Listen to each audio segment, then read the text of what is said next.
In today's video, I'm going to teach you how to create board templates on Trello. Templates let you save a tried and true board structure, so you can reuse it over and over without rebuilding lists and cards from scratch. Here's how to set one up and use it to spin up new boards in seconds. First, open your web browser and head to Google. In the search bar, type Trello, then press Enter. Click the official Trello website in the results to open it. You may be asked to sign in. Once you're on the Trello home screen, you're ready.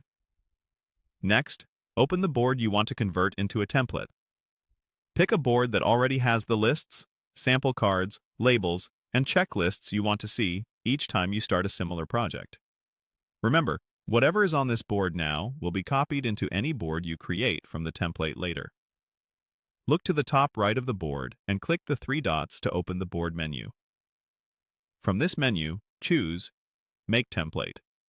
Trello may show a confirmation or details panel. Simply click Make Template again to confirm the change. After it's converted, close the window or panel that appeared so you're back on the main board view. You'll notice a template badge, which lets you know this board is now a reusable blueprint rather than an active working board.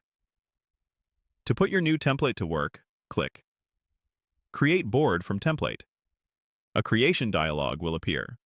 Here you can review the default name and, if options are available, confirm the workspace and visibility that makes sense for your team.